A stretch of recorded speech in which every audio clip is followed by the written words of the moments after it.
Let's do this. Okay.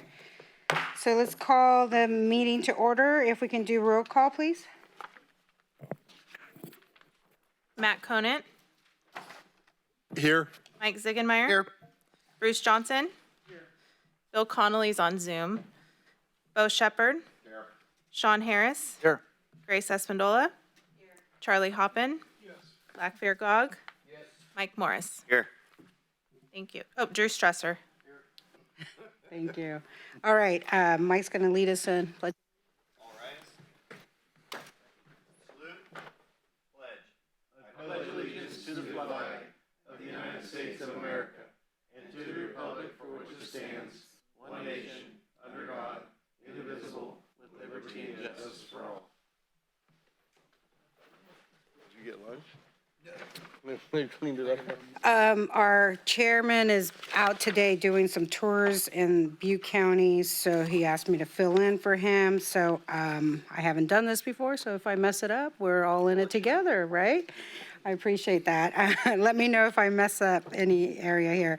All right, can I get a motion on the consent calendar items? Move to approve. Second. All right, can we do a roll call?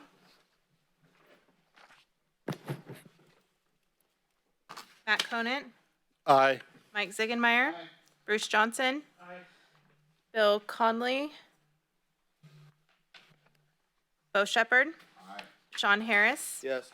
Grace Espandola. Yes. Charlie Hoppin. Drew Stresser.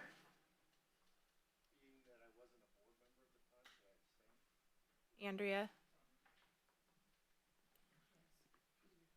You mean you weren't a board member at what time? Oh, you mean you weren't there? Oh, sure, it makes sense to abstain if you weren't there. Okay, thank you. Blackbeard Gog. Mike Morris. Yes. All right, we're moving on to the next item, presentation, discussion, and action items. So item number 4, Mike. Goal. Yes. Hi, good afternoon, Chairwoman Espandola and members of the board. It's great to be here again this month. So this item before you is to approve a memorandum of understanding between members of the Feather River Regional Flood Management Planning Group and to grant authority to the executive director to sign that MOU.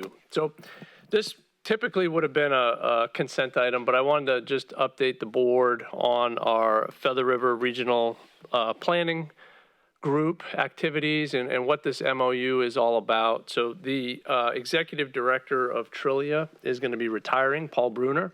So he's retiring next month. And Trillia right now is the contractual lead for the Feather River RFMP. And they're going to remain the lead on the contracts. So Trillia will keep the contracts with all our consultants.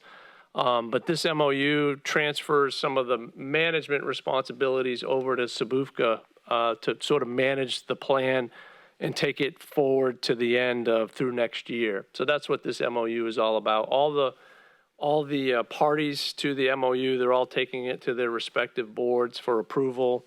So we're one of 5 that are doing that. And that's what it's all about right now.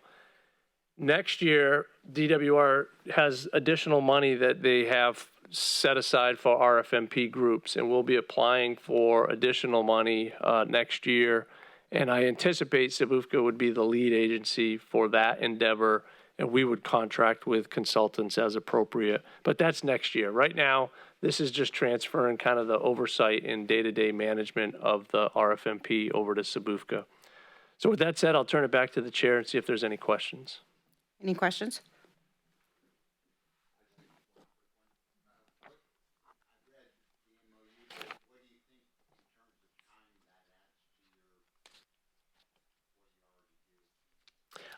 I don't think a lot of time will be added to my day-to-day. I've been working with Paul pretty closely on managing this RFMP process, so I don't anticipate too much additional time, Bo, to be quite honest with you. It's a good question, though. Thank you. Any other questions or discussion? Move to approve. Second. Can we get a roll call? Matt Conant. Aye. Mike Ziegenmeyer. Bruce Johnson. Bill Connolly, Bo Shepherd, Sean Harris, Yes. Grace Espandola, Yes. Charlie Hoppin, Drew Stresser, Zach Virgog, Mike Morris. Yes. All right, the next item, strategic plan update, and it goes back to Michael. Yes, thank you. So this is an exciting item before the board today, in my opinion. The strategic plan, next slide, please. The strategic plan has been around for a while now. So it was first developed in 2016, and we updated it in 2018. And essentially, this plan, the purpose of the strategic plan is to help formulate and articulate a vision for flood management within the Sutter Butte Basin. And this really puts it on paper. This is what the agency is all about. This is what our goals and objectives are.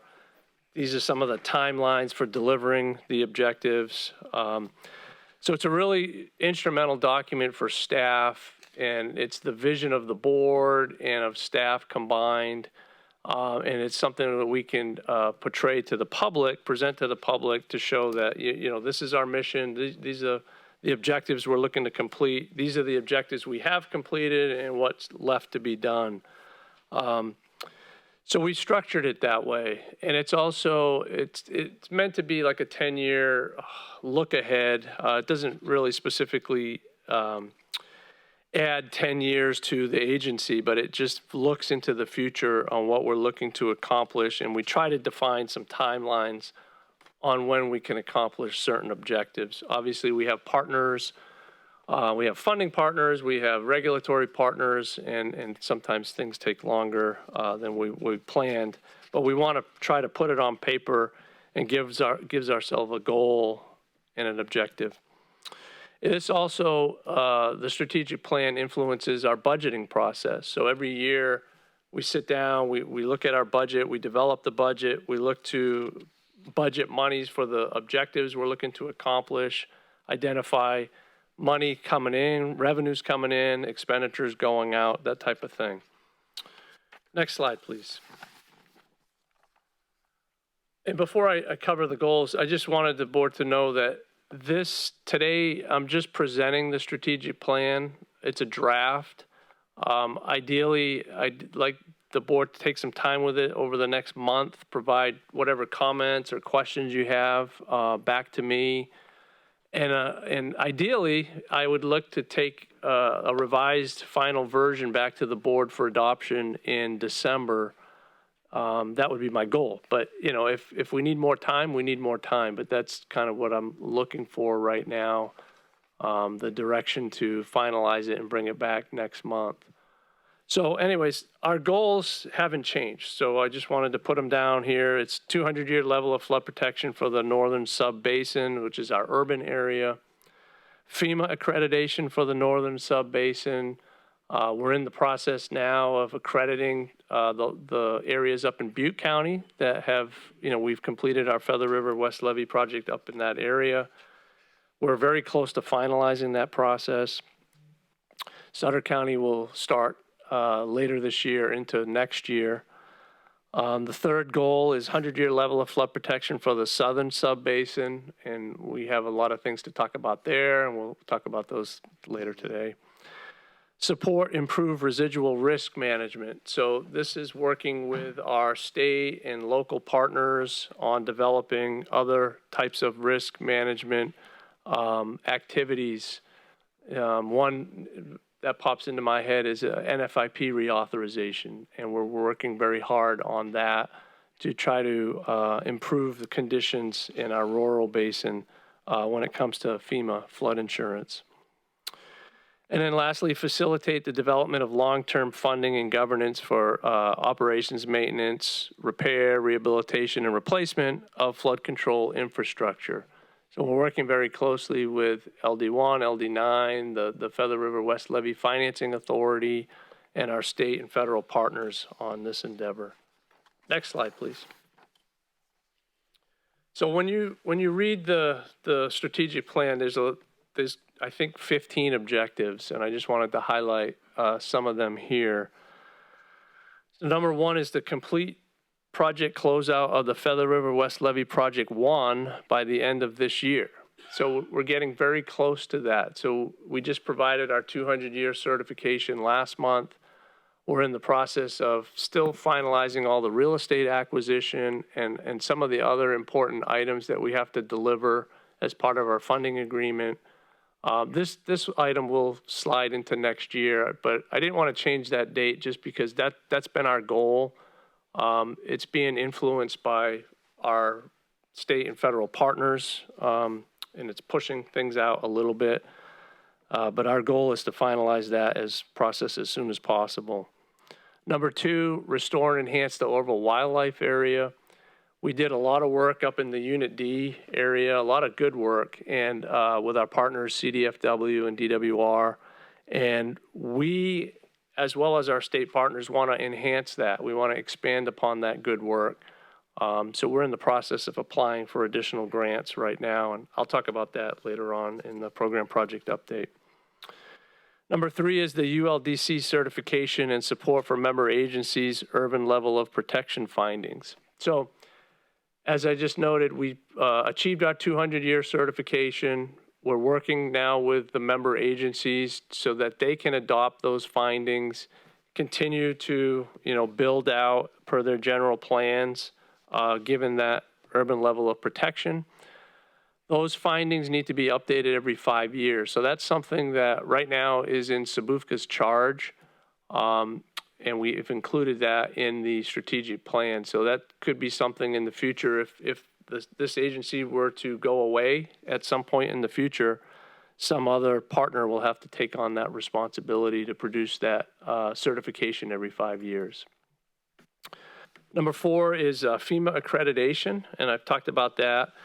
We completed, it's essentially complete up in Butte County. We anticipate being able to submit our first package to FEMA for the Sutter County Fema Remapping next year. And once that is submitted, that could be a 3 to 5 year process. And the Butte County one is exactly 3 years. This one is a little bit more complicated for the Sutter County. And we anticipated it probably taking a little bit more than 3 years. So we're anticipating between 3 and 5 years to complete that process. Number 5, rehabilitation of the Sutter Bypass East Levy and the southern 1.5 miles of the lower Feather River Levy. And as we talked about last month with DWR Director Nemeth here, we're looking to achieve some critical repairs along the Sutter Bypass East Levy. We're working closely with DWR to acquire funding for that. And then we still have 1.5 miles of the lower Feather River West Levy between the Highway 99 bridge and the confluence of the Sutter Bypass that's yet to be improved. So that's still in our goals and objectives. And we'll have to talk about that in the future as we determine what type of funding we're going to get from DWR for Sutter Bypass. This agency has some money available, and we may want to look at applying some of that to the lower 1.5 miles of the Feather River in addition to the Sutter Bypass. So there's ways that we could go after both of those goals at the same time.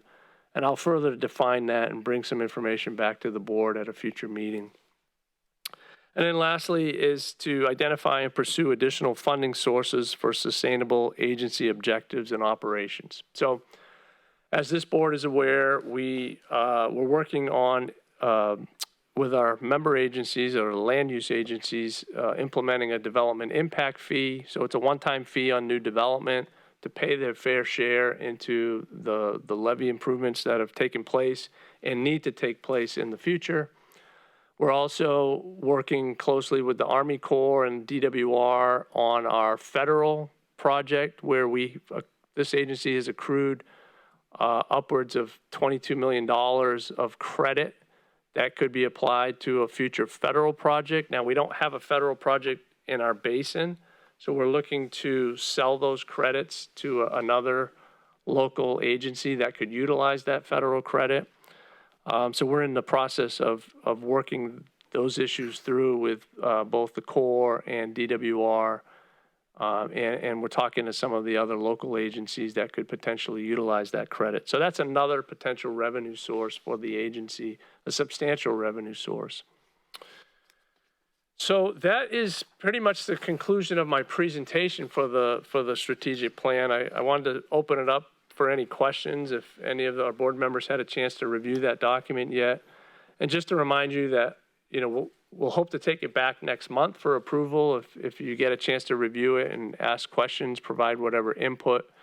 That'll be the goal. And if that doesn't work, we'll take it back early next year. So with that said, I'll turn it back to the chair. All right, let's open it up for discussion here with Michael. I'm sure everyone's read the strategic plan, right?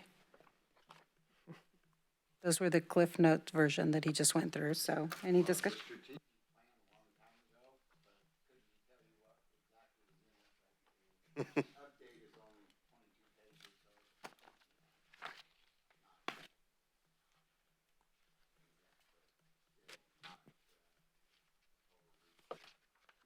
So you have any input to that, or, okay.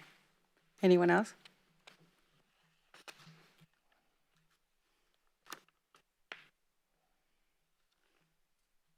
The idea is that you're able to review it for the next month and hopefully return it back for the December meeting. And hopefully, at this December meeting, we would adopt the new version of this strategic plan. Is Yeah, what in an the ideal idea is? world, I mean, I'll be willing, I would love to get any comments that the board has in the next, 2 to 3 to 4 weeks. So they can come in at any time, give me a call or send me an email, however you want to communicate whatever questions or comments you have. I'd love to have any discussions with individual board members. That would be great. Does the board think that we need to dive into it a little longer at the December meeting, or is that just enough for you to respond to him within the next 2-3 weeks and just give him input individually?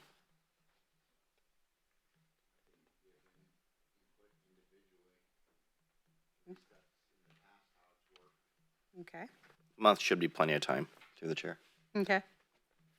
And I'd like to add, this isn't a total rewrite of the strategic plan. A lot of it is the same, but we've updated, projects that have been completed or new projects that have been added. And just, there's not a lot of changes, but there are some key changes in that document that I think the board will appreciate. Okay, great. So within now to the next meeting, if we can individually give him our own feedback, that will be great. And then we'll put it on the agenda for December for approval. That sounds good. Okay, thank you. So moving on to informational and possible approval items, our monthly financial report. There's Seth. Thank you. Yes, you can hear me? Okay, excellent. All right, so this is our regular monthly financial report. This is reflective of work through September of 2021. We didn't have a report last month. We skipped it over, but I think we provided it in the written packet. Unfortunately, the report was not finalized by the City of Yuba City until today, so you have that on the dais for you. But this is reflective of the information that's in front of you today. So in terms of working capital, 12.6 million through September, another 18.5 estimated to date. That's reflective of some additional payments that we processed and sent over to DWR for retention releases, et cetera. Our revenue for 2021 and 2022 is noted here. The operating revenue about a little over 800,000. Nothing in for 2022 yet because we've just now property tax bills have just gone out. And we use our assessment revenue for our operating. For fiscal year 2021, about 17.6 million to date, as opposed to 12.8 from June, and then we've got nothing in yet for fiscal year 22, but we have another accrued amount of about 2 million. So the difference between all those numbers is about 7.1 million, and it reflects pending payments on the next slide. And then the 2020, 2021 noted up in the left, that should also include 21, 22 as well. But the actual revenues listed out here, which I know you can't see in detail, so I summarized them are about 18.3 million, and other accrued pending payments of about 7. So we've got a lot of money outstanding with DWR. A lot of that's associated with retention release requests that we've made on completed work to date. Our total assessment billings for 21-22 are noted here, about 6.9 million. The totals also reflect delinquent amounts from prior years as well. So we're expecting to get those in. In terms of, expenditures, about 7.8 million last year, and fiscal year 2 million.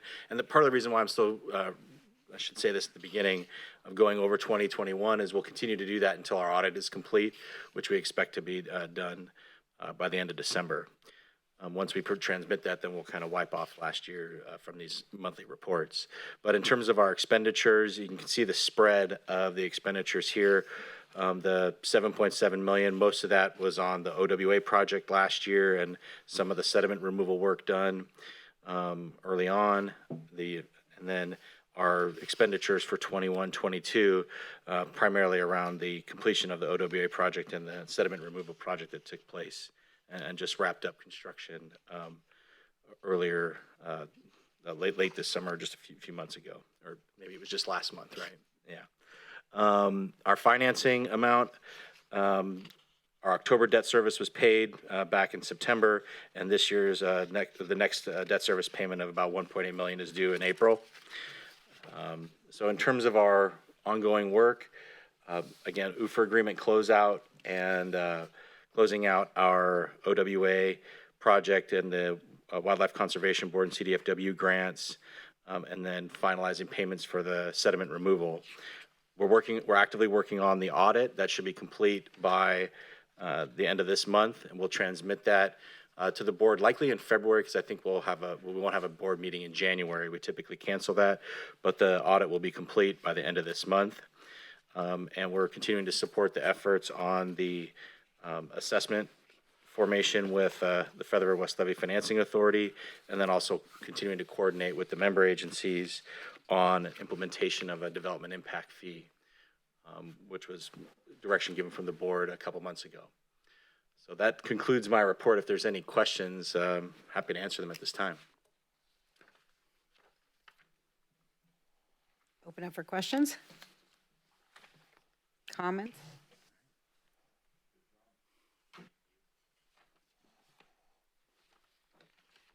Okay, so that was a presentation and file. We are moving on to item number 7, file program project update. Okay, this is our last item of the day. So, program project update. So wanted to first start out with the sediment removal. I got some pictures here finally. I've been asked to put pictures in this presentation, so I finally did it. So the Live Oak project has been completed for several months now. The Yuba City project we just completed last month. October 15th was our deadline. We had to get out of the river. And we completed almost all of the sediment removal per the contract. There was a little bit under, but it's very close. And so as Seth indicated, we're finalizing on the financials for the project, closing out all our permits and or reports to the permits. The permits are still active. And what I wanted to highlight here is we're still seeking additional money to do additional sediment removal that is covered by our permit. So it's a huge opportunity right now, and we're pushing hard on multiple fronts. We're coordinating with DWR and CDFW, whoever could potentially be a funding partner for this project. Obviously, we're looking for 100% funding. We can't use our assessment district money for this type of work, but we have environmental coverage. We have permits in hand, and we're really pushing hard to get additional money to clean out, specifically at the confluence of the Yuba and the Feather. There's a big island out there now, pretty much, that never used to be there. I mean, it's been growing year after year after year, and we'd really love to do some work and to clean that out. But with that said, we don't have additional money. So right now we're closing out all of our existing work, and we'll be pursuing additional funding. Next slide, please. So there's a picture of our 200-year certification. That was a very, very successful event, and we had good turnout, and we had, Director Nemeth here and President Bill Edgar from the Central Valley Board, as well as past board members and staff. So it was a real successful event, a real milestone for the agency. With that said, we're still closing out the Feather River West Levy project. We have, the project is completed, it's in the ground, we can certify it. There's still financials, there's still environmental and cultural mitigation work we're working on. We're still working closely with the Army Corps on the O&M manuals. That's been a long process that we're looking to hopefully close out early next year, or at least by the middle of next year. We're going to be working with our member agencies on the EVD1 finding and the urban level of protection findings that those agencies need to make and document so that they can continue to issue building permits. We're still working on some minor real estate closeouts. There's just less than a handful now. We're getting very close to the end there. And then there's a process to turn all of that property over to the state. And we do that through the Central Valley Flood Protection Board. So we're starting to work with our state partners on that process right now. And then lastly, I wanted to highlight on this slide is the Army Corps USACE periodic inspection list. So every several years, I think it's every 5 years, the Army Corps does a periodic inspection. And then they do other inspections more frequently. Routine inspections is what they call them. So they'll go out and inspect our levee system, and they'll write up any infractions that they see. Our Feather River West Levee project, we cleared up a lot of those infractions, the majority of them. There's still some that are out there that don't affect our 200-year certification, but could affect our PL 8499 compliance in the future. Now, we have what's called a SWIF. It's a system-wide improvement framework plan, and that allows us more time to complete these items. So if you have one of these SWIFs in place, it gives you time to rectify any infractions that the periodic inspection brings up. So Chris and I and one of our engineers from HDR did an inspection last week, and we started at Thermalito Afterbay and we worked our way into LD9, and there's only a couple of minor items that need to be addressed, and we're going to work closely with DWR because they're basically within the MAs, the state maintenance areas. And there's a couple of big ones, and I'm not sure, we need to get a better nature of what the infraction is. For instance, the Cox Spillway, it's a large drainage structure through the levee. That it's an old structure. It does have a positive closure structure device on it. So we're not sure exactly what the nature of the infraction is. We need to get more information, but it's things like that could require additional work in the future. And that's why what I mentioned earlier about additional revenue sources, if we can get additional money in, we can utilize that for this type of work. Ideally, if it's in a state maintenance area, the state is going to fund it, the majority of it, or the actual owner of that facility. So there's going to be a negotiation in the future. So when we get more information, I'll be able to bring that to the board and have discussions about it. But we're starting that process now. We're going to have a meeting with the state after the Corps issues the inspection report, which they anticipate issuing next February or March. Then we'll sit down, we'll look at it, and then we'll figure out a path forward. But I just wanted the board to be aware that that's something that's happening as part of our activities. Next slide, please. This is my last slide. So we also have the Small Communities Grant. So we have that $300,000. We're making good use out of it. Our AECOM is our geotechnical engineer. They developed a drilling plan. Chris and his team submitted it to the Central Valley Board for an encroachment permit, and then that triggers the Army Corps review. So unfortunately, just to go out and do borings within the levee now is a pretty long process. It used to be a pretty quick, you get an encroachment permit and you go out and do your work. Now it goes through an Army Corps review process, and they have to issue an authorization to go in and do that work. So we're in that process now. We're also engaging our environmental team to go out and look at the critical repair sites and come up with some environmental analysis and cultural investigations for those areas. So we're gathering as much data as we can so that once we're successful with DWR to get funding for these critical repairs, we'll have some of this work already in place and we'll be able to advance our work quicker. So we're using state money to advance that process. On the RFMP, we just approved the MOU, the board did, so we'll go ahead and send that out to our partners. We've had some good conversations recently on Cherokee Canal, and Director Bo was on that call, and also Todd last week with DWR. And it's good to start engaging, or maybe that was earlier this week, Bo. I think that was Monday. Yeah.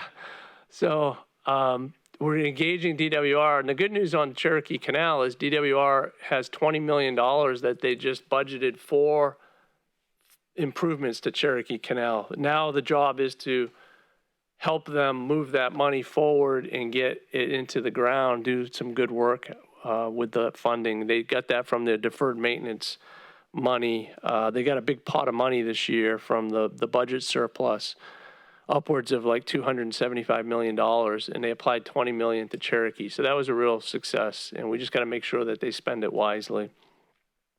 So that's part of our planning process. We're also looking at a Feather River corridor management plan. We're using the RFMP to advance the OWA, applying for grants, so we can use that money to do that. And also for Sutter bypass critical repairs. So it's a nice source of funding for us to advance our mission and coordinate with our regional partners. On OWA Robinson's Riffle, the one thing I wanted to add here is we've applied for a state parks grant, or we will apply. It's due at the end of this year. We've also applied for DWR Prop 68 funding. We've submitted a concept paper. If that concept paper is approved, then we can submit a formal grant application, and we're hoping to hear something on that by the middle of next month. So just actively and aggressively pursuing funding for all of our objectives within our strategic plan. On the federal project, we're still working with the Army Corps and their contractor to close out punch list items. It's ongoing. It's very frustrating. We're not the lead agency, so it's sort of out of our hands, but we're working as closely with the Corps as we can to help guide that process and move it forward. So that's ongoing. The federal crediting side, the $22 million I highlighted there, that's we're working with Seth and his company to put in our marker for the federal credit, submit the documents we need to for the Corps to review it and approve that the credit amount is correct. And then we'll be working with other agencies to perfect that credit.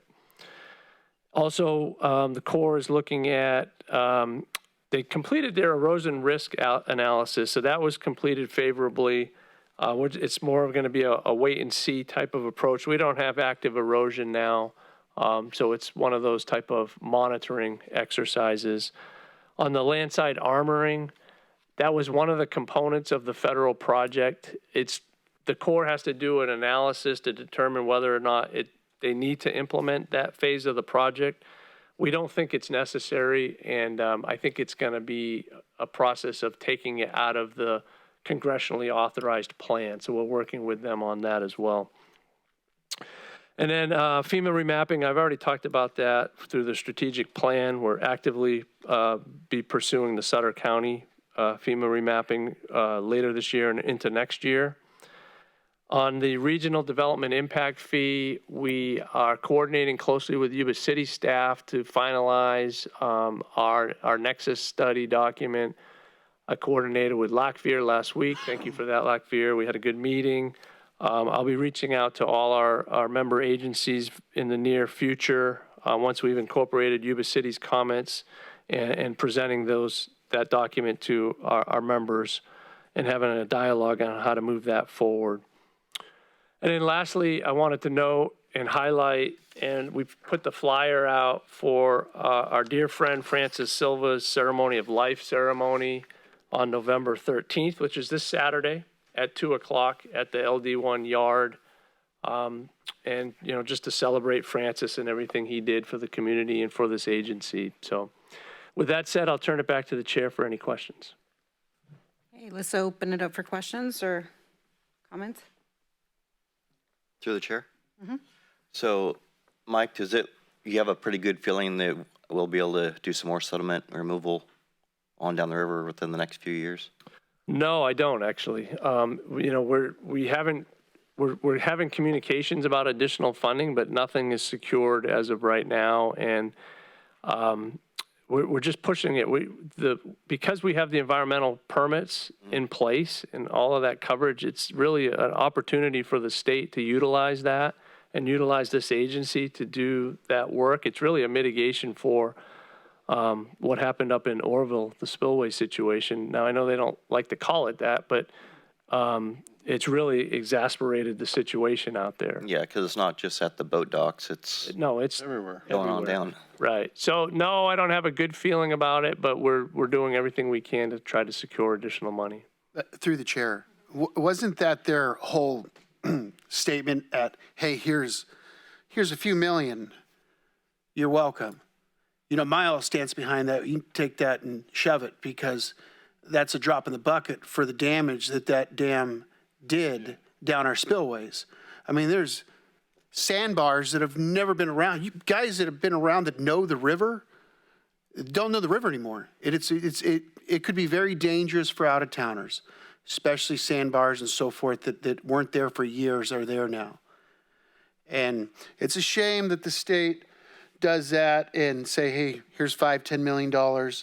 You know, this is, congratulations, we're going to grant you this, when they should be giving us hundreds of millions for that. It's very sad.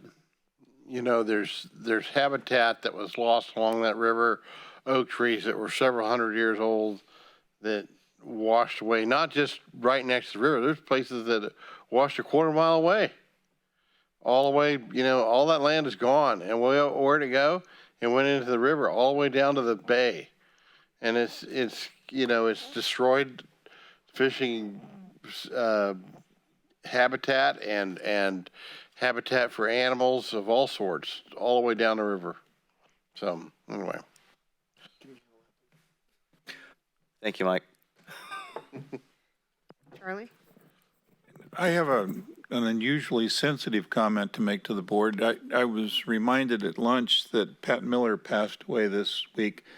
And when I look at the board, other than being old by age, I've been here longer than most because of rotations in city councils and boards of supervisors.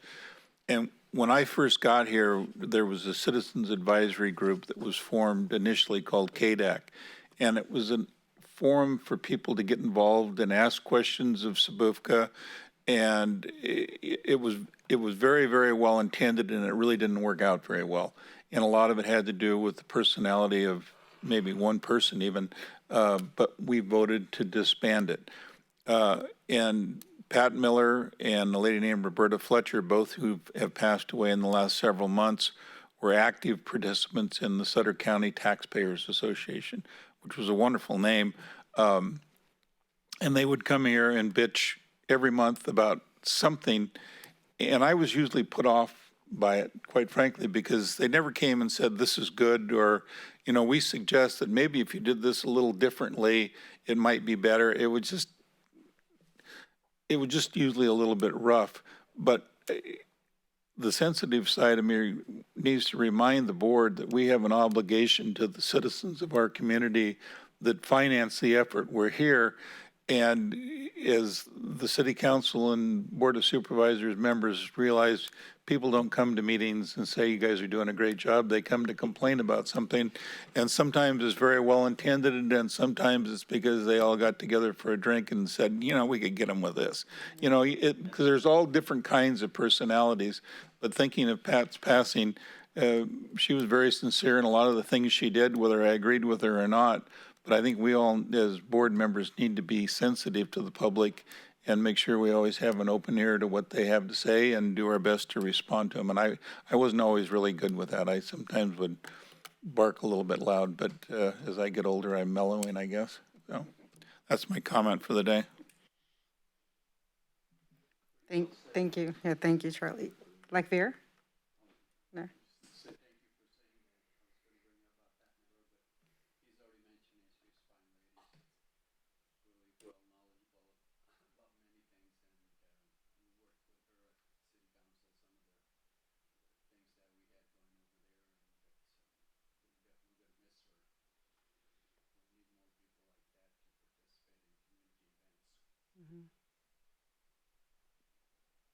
Any other discussion around the report or for Pat Miller before we close? One quick question, Michael. When do those permits sunset?